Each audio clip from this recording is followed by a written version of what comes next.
Tonight, 13 Investigates takes a look at a new gathering place for teenagers. It's a website and mobile app that allows hundreds, sometimes even thousands of kids to secretly meet in your house at any time. It's supposed to be harmless fun. But 13 Investigates discovered the service has a very dark side that can put children all over the world at risk.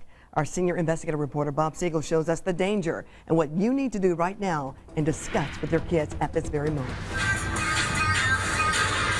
It's the weekend, and Katie Deek has invited over some friends. Hey there, beautiful. Hello. I like your hair. How old are you? You can't see them, but they're there. Lots of them. Around 650. 650 people essentially in your bedroom watching you. Yeah. Is that creepy at all to you? Yes, it's very scary. But she says it's also exhilarating. Katie is using a service called Younow. It allows her to use a computer, smartphone, or iPad to broadcast herself live anytime, anywhere.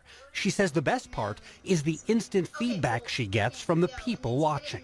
It is the attention. You get people on there like, oh, I want to watch you, and it's like, oh, you're so pretty, or you're a really funny personality. It feels really good. Like, it's helped me be more confident on who I am. Where are you from? I'm from Indiana. In less than a year, this Indianapolis teenager has attracted more than 22,000 fans who watch her live broadcasts. How'd you get so many fans? I honestly wouldn't be able to tell you. It was like, why are these people watching me? I don't know what I did. Like, I'm just sitting here in front of a camera talking. What do you talk about?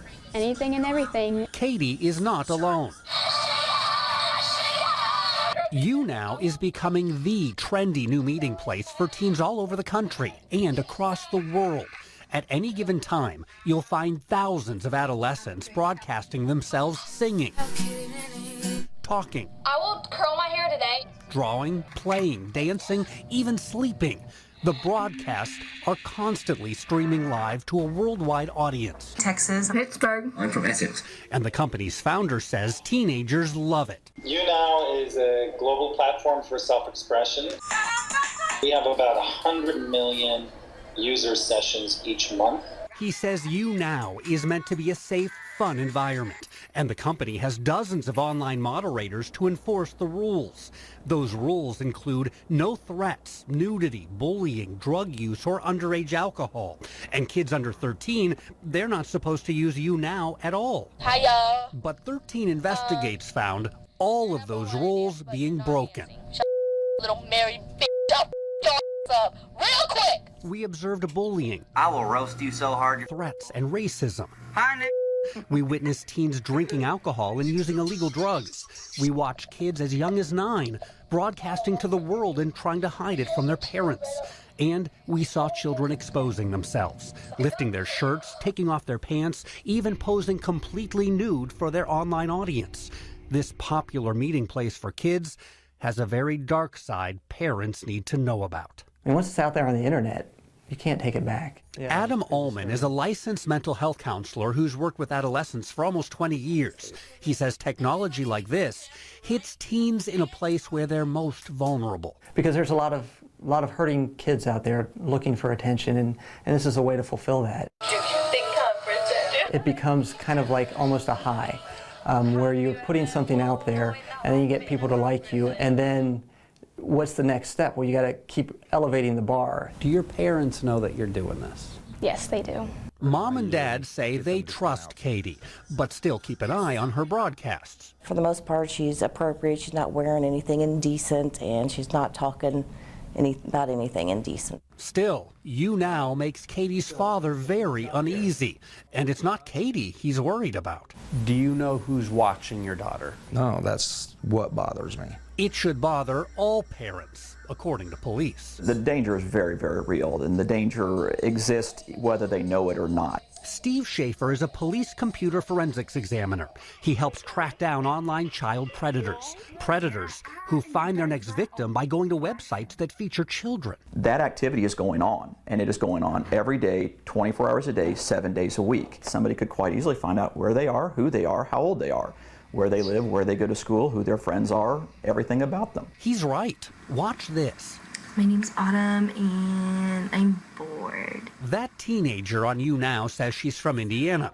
This private investigator is about to lead you right to the girl's front door. We took her screen name and did a search for it. It automatically pops up her Twitter account information where I can find more pictures, videos, her full name with her last name. So I can click on her Facebook account and it's wide open where I can see her location, where she works, her high school. She tells us her parents' name. Less than 15 minutes, we had a picture of their house on Google Earth. We were able to match the curtains from the girls' broadcast on Younow to the curtains that are showing on the picture of Google Earth. The fact that these kids are sharing this information, they don't realize at all what they're actually sharing. He did all that using free search tools on the internet, meaning it does not take a private investigator to quickly track down kids who are live broadcasting, something Katie and her parents did not realize. I'm not comfortable with that. What does Younow say about the danger? Don't do anything on the internet that you wouldn't do in real life. The CEO says you need to talk with your kids about live broadcasting because it's not going away. And with millions of live broadcasts daily, he admits it's impossible to catch all the abuses. In the end of the day, it is the internet, and things are going to happen. If we know about them, we take immediate action and we remove those users from the system. If we were able to do more faster, we would be doing it right now. In the meantime, visiting sites like this means even the most responsible kids may be getting a lot more exposure than they bargained for. I think I achieved my goal of broadcasting today. Police say live video on the internet is often being recorded by someone else, meaning it's permanent. So they say talk to your kids about what they say and do on social media. Check their smartphones and iPads to know what apps are actually on there. And have an open door policy, meaning if your kids are in their room and on the internet with any kind of device, their door should be open. Younow wanted me to tell you if you have concerns and don't want your child live broadcasting, you can actually contact the company through its website to have your child's account removed. We've got a link to their contact information at WTHR.com. But Bob, the reality of it is these kids love this live broadcasting service, and of course there's a very loyal following. Absolutely, and many of them say there's really a huge upside to all this. It's given them confidence, helped them meet new friends, changed their life for the better. There are a lot of positives. The danger really happens when parents don't know how their kids are using this service, because it really can be abused. No doubt. After seeing this report, a lot of parents are going to be speaking with their kids tomorrow morning. Yeah, and we're not trying to, by any means, say that the website shouldn't be out there and the app shouldn't be out there. It does serve a role. Parents just need to know how it's being used and if their kids are on there in the first place. Thank you for the warning, Bob. Appreciate it. You're welcome.